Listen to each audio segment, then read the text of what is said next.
Hello mga langga, kamusta naman kayo?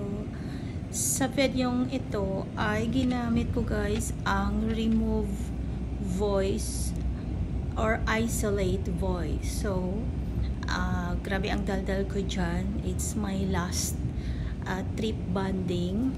Okay?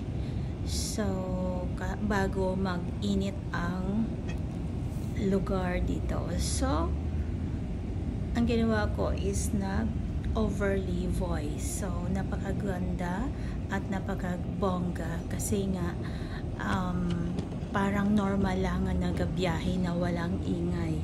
But actually, I removed the voice.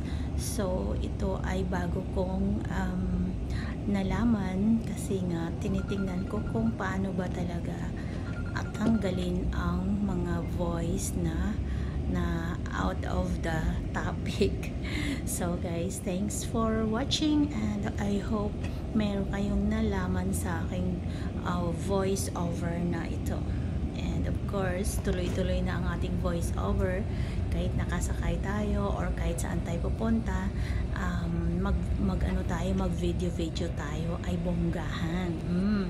So through the power of CapCut, and thank you so much. And of course, napakaganda ng aking pinasyalan. Ayan, nasa Shark Mall area, seaside. So, ang ganda ng view. Kaya may kadaldalan ako dyan. Kaya, para ma-isolate naman at parang bonggahan ang topic, ayan, nag-voice over na lang. So, thanks for watching and again.